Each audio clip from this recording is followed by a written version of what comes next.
How I Broke Up a Punk Band by Kel Martin. He tells me I'm the cause of all the tension within the group. The harsh neon light emphasizing every worried line on his face. I look down at my watch. 3 a.m., middle of the night, middle of nowhere, Germany. We are 8 tired punks, all hunkered down in the local McDonald's restaurant. The irony's not lost on me. Look, I say, and I go on explaining to him that not all bands are made to break through and not all of us were meant to be rock stars. In hindsight, probably not the best thing to tell someone down on their luck, but then and there, I was broke, hungover, and I just wanted to go home. Okay, so let's flash back to the first day of the trip. See what I did there? I'm a writer! The band Bad Fortune had asked me to accompany them on their Germany tour, officially as a photographer, but really as a tag-along friend to some of the older band members. At that time, I was young, and the idea of the punk tour life rang a sweet fantasy to me. Mind you, this was years ago, and I have since had my share of the tour life, which, if you must know, smells of old farts and potato chips, and the punk scene, which tastes like crusty leather shoes and limp hamburgers. Bad Fortune was coming off their latest album, and what was to be their last, and had for the occasion purchased a new tour van. And when I say new, I mean old. This piece of junk was an 8-seater Ford something auto transmission mutated version of the A-Team mobile. The maximum you are allowed to operate in Europe without having to acquire the special driver's license for heavy machinery or something. That last part might be a lie. So, on a cold March morning, as the shitmobile rolled up to my mom's house, I hugged my family goodbye and squeezed my skinny fat ass into the empty seat among the spikes and nails, all of whom I had previously made acquaintance with. I'll introduce them to you. Cue the guy Ritchie edits. Keen Hungover, the founder of the band, writer, lead vocalist, lead guitarist, and the brain behind the whole operation. Diane, his lovely punk wife. Bowie, bass. Silent Bob to Keen's J, that is if Silent Bob fell down the grumpy tree and hit every branch on his way down. Aspen, second guitarist, a young kid with a sharp sense of humor, careless, and like me, only along for the ride. Odd Even, drummer, 18 years of age, and the youngest one in the van. At that time, I thought he was borderline retarded, but looking back at it, I have to admit he was probably just immature and nervous about playing with the big boys. Amadeus, a straight-cut keyboardist, polite, well-mannered, and behaved like he had a white-collar career he was proud of, which was most likely the case. And last, but not least, Little John, a big bear of a man with stupendously long dreads and large brown beard to match. If this millennial falcon had a Chewbacca, this creature would be it. Little John always shied away from conflicts or taking sides, which is why I was not shocked when I heard he was studying to become a priest. The old diesel engine fired up, huffing and puffing, and we set out on our grand adventure bearing south, crammed together with instruments, equipment, and the lot up to our knees. The first checkpoint of the trip was the ship that would ferry us to the shores of Denmark. Keen Hungover had wisely booked all the tickets and cabin rooms in advance and had promised us a clean and spacious rental apartment once we arrived in Berlin. Bad Fortune was never a big band, so the realistic number of only 3 gigs had been scheduled, once again by Keen, all in small-sized venues, your local bars, clubs, and what have you. The first tour party kicked off as soon as we found the on-board pub, and we proceeded to drink ourselves silly. Hopes were high, morale soaring, with a female voice sparking through the monitors as the local Polish band started playing. Her accent was thick and rather horrible, and the band played throughout the night. "You mustn't fall asleep," the voice whispered. I slowly opened my eyes, the grey open landscape of the German countryside whirling by my face as we sped down the Autobahn, my left cheek plastered across the window, warm drool on my jacket. "You mustn't fall asleep," the voice repeated. It was Odd Even, the retarded drummer, his evil little grin indicating the joy he had when trying to get on my nerves. Jesus Christ, I thought, I need a beer. It was of course at that exact moment that the hood of the car decided to pop up and land on the window, successfully blocking the front view on the Autobahn in a van doing 55. I panicked and let out a scream, "Whoa!" Everyone else looked at me. Keen Hungover gently pulled the shipmobile over to the side of the road. "Did you see that?" I lost my shit. "We could have died!" The older guys rolled their eyes. They had zero tolerance for making a scene. Jesus, I repeated to myself as Bowie duct taped the broken hood back onto the car. I need a drink. That's why I was thrown a lifesaver when we stopped by a giant supermarket situated just outside of Berlin for some much needed refreshments. This meant buying 4 cases of beer, 3 of them going to Aspen, Odd Even, and I, the last of them for the older guard, Keen, Bowie, Little John, and Amadeus. It was already clear at that point that 2 factions were emerging: the young bucks there to party like rock stars, and the mature, more professional musicians out to make art. At this time, the transmission on the shipmobile had also started acting up, and as a result, we had lost the ability to use the 5th gear. It was an omen of things to come. Spoiler, we would lose all but the ability to reverse. As we entered the apartment, the cliques immediately separated. The boys and I camped down next to the kitchen. Bowie and Little John would share the living room. Keen hung over in his wife, the master bedroom, and Amadeus, not surprisingly, slept at the nearby hotel. We unpacked, and the older guard popped in a Blues Brothers DVD and got comfortable in front of the TV. Me and Aspen had been chatting for most of the trip and were hitting it off. Bad fortune seemed to be a vehicle for friendship to him, something to just play and have fun with. We popped our first cans of Slots beer, and it was the start of a beautiful friendship. Oh, and Odd Even, the retarded drummer, was there too. No need for us to rewatch old 80s comedies. We were here in Berlin, the capital of Europe, the soil on which empires had risen and fallen. Slots, Odd Even declared, was by far the easiest beer to drink. It had an almost clear liquid, rich in alcohol but devoid of taste, the perfect beverage for 3 guys looking to binge away a whole week. 12 cans in, and everyone had turned into best friends. To keep the party going, we devised a few drinking games. The rules were as simple as they were moronic. First, together, the 3 of us had to consume a case of beer every day. If anyone failed to do so, the other 2 would have to pick up the slack. Secondly, Odd Even had yet to change his stinky socks, so in a drunken haze he was promptly forbidden to do so for the remainder of the trip. Thirdly, Aspen was banned from taking a shit. Yeah, go figure. And lastly, I was denied to shave. The fact that I got to grow my beard out, and that they actually thought it was a punishment, is beyond me. Look, we were pretty drunk. So, surprise, this is the point of the story where things start to get a little hazy. The chronology of the rest of the trip is sort of a big blur to me, so I apologize in advance for the scene-to-scene dissection. At some point, a drunk Aspen decided it would be a smart idea to climb a building. This plan was carried out by merely strolling into a nearby construction site in the middle of the day and climbing the scaffolding like an alcoholic Spider-Man. The construction workers, dumbfounded by the event, gazed on in amazement. I laughed. Odd Even was scared. The first gig Bad Fortune played in Germany was a complete disaster. Well, that's not entirely correct, since the music was great and I think all 2 enjoyed it, that being me and the bartender of the place. To add insult to injury, the second gig they had booked was cancelled later that night. The older guard took this news quite hard, and with wary eyes, they packed up the instruments and we headed back to our apartment. In light of the failed musicianship and the overconsumption of alcohol, we were told that the drinking games had to stop and that we were ruining the trip by acting like complete monkeys. All this was of course true. Unfortunately, by saying so and demanding change, it added fuel to the fire of distrust and bitterness between the 2 cliques and helped increase the gap between us. Thankfully, the situation improved somewhat the following night as we decided to hit the town in an attempt to bury the hatchet. On top of that, we met several interesting local figures ready to help us out with the tour, which resulted in the band getting slated for a show in the outskirts of Berlin.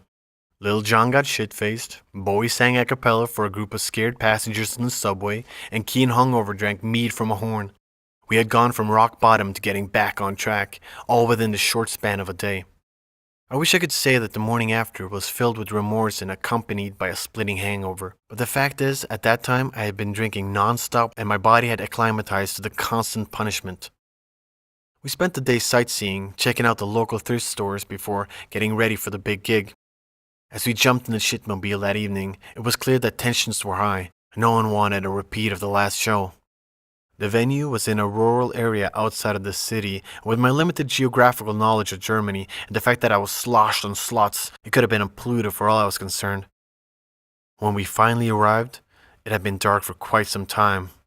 I crossed my fingers as we pulled up in the parking lot and was met with a cacophony of rock music and chatter. A sigh of relief was audible throughout the shipmobile. In the end, the dream of a Germany gig had come true. Bad Fortune played through the night, and the audience loved them for it. It now holds a special place in my heart. Memories from a time before we knew everything about everyone. It still holds a certain nostalgic mystique to me. They were the Sex Pistols playing for a small crowd of 200 in a rusty basement in '77. They were a night at CBGB when New York was dangerous. It wasn't filmed with a glossy iPhone camera. It wasn't tweeted, nor linked, nor liked, nor shared. And all that remains of the show are memories and the few photos I took. It's myth, to be precise. It's the childish revisionism that myths are made of. Ultimately, the morning of departure came. The glory of that great gig still fresh in our mind, but underlining it was also the bitter realization that the tour had been a failure.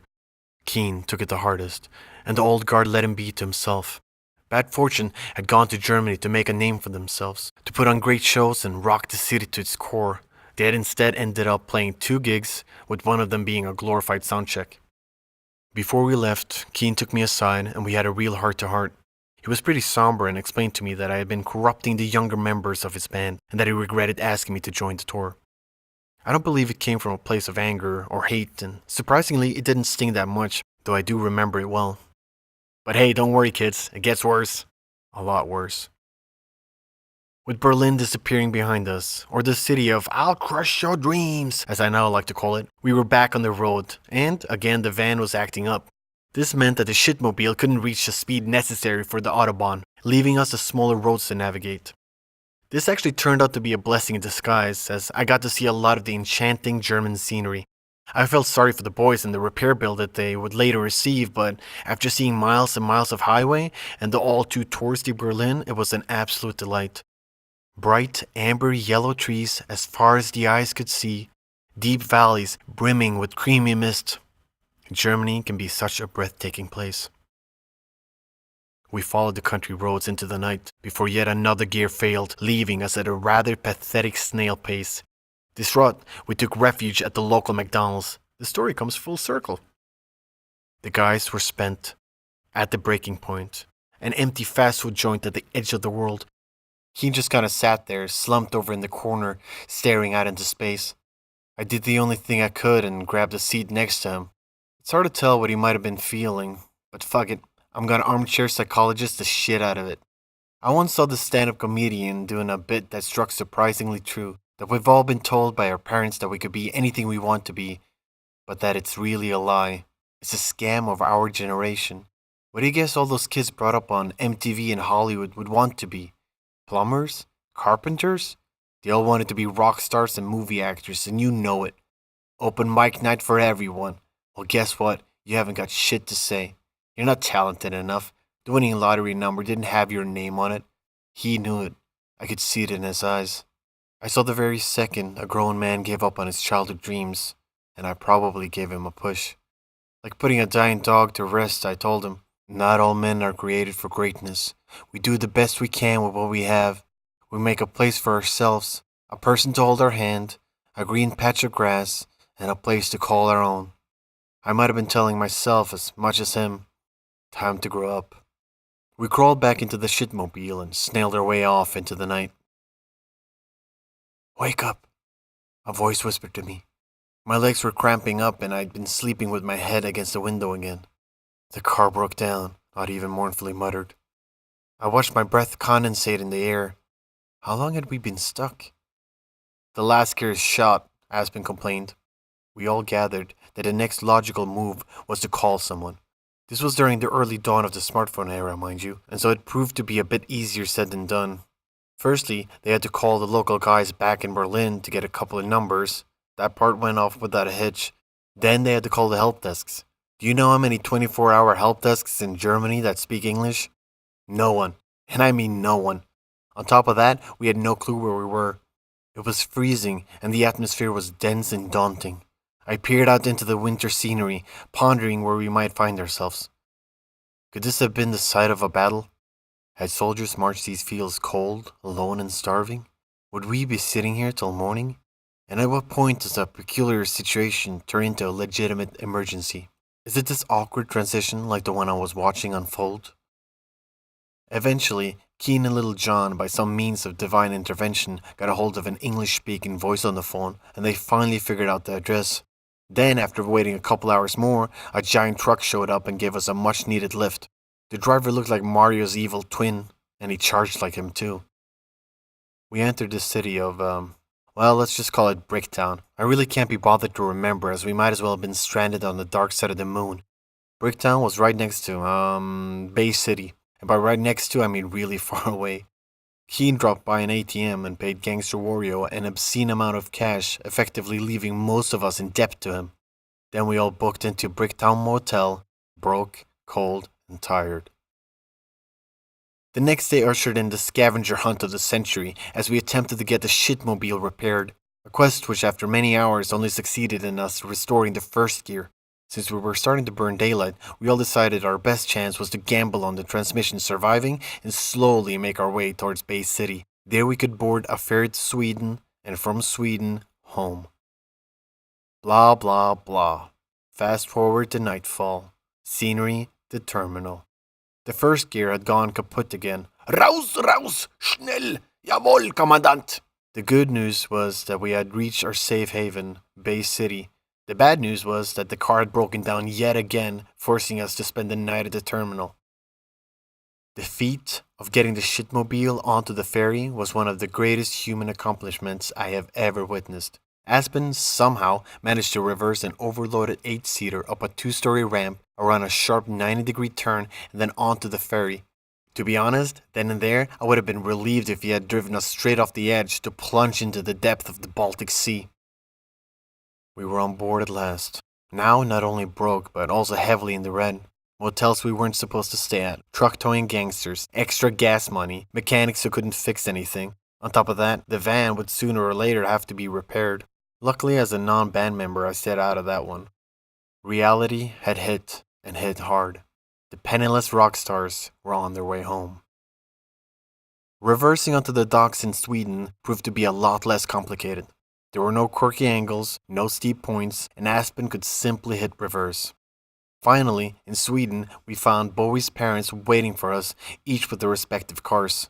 Someone had been bright enough to call ahead for some much-needed backup once it was painfully apparent that the shipmobile was reversing into an early grave. Keen reached out to a nearby mechanic and dumped the van with him. Trivia: the man committed suicide 3 weeks later. The curse of the shipmobile? Question mark? Then we all jumped in the cars and drove home. An uneventful 6 hours later, at long last, I stumbled in my front door and collapsed on my bed. I might have cried. Honestly, I can't remember. I guess this is the point where I tell you the moral of the story. The truth is, I don't have any. If I make something up, I could say we are all just people hanging on, trying to get through life, and often you'll have something to say, but no one there willing to listen. Perhaps the funniest comedian was a Chinese guy in '85 who performed for 2 years in Beijing until he gave up because people didn't understand stand-up there yet. Maybe the greatest director never had any friends who wanted to be in his movies. I would like to think that something to that effect applies to bad fortune. The right guys at the wrong time. A '98 Cali band stuck in '08 Germany. A crowd blissfully unaware of the storm looming on the horizon. I do genuinely believe that their albums are amazing, and that they had something unique, that they could have been someone. But then again, as the wonderful Kirsty once said, so could anyone. Bad Fortune never played another show together, nor did they record another song. I kept in contact with Aspen, and he gave up playing guitar entirely. He founded and now owns a successful PR company aimed towards apps and the internet. I hear he's doing well. Odd Even was the first to quit the band after the doomed trip. He's now a farmer and posts pictures of mostly chopped wood on his Instagram. I never heard from Little John again, but rumors have it that he dropped out of priesthood altogether. Amadeus, I believe, is still in his white-collar job, although higher up on the corporate ladder. Keen hungover, the machine behind it all, watches his band imploded a few months after the tour. He grew up, had a baby, and opened up a small, successful music store. His wife, a hair salon. They moved into a new and bigger house close to town, with a green patch of grass, a place they could raise a family, and a place they could call their own. Oh, and Bowie? He rents their basement. I'll grab a can of sloss now and raise a quiet toast for punk, myth, and days long gone by. Oh, and hey, if you're heading to Berlin, take a flight over it.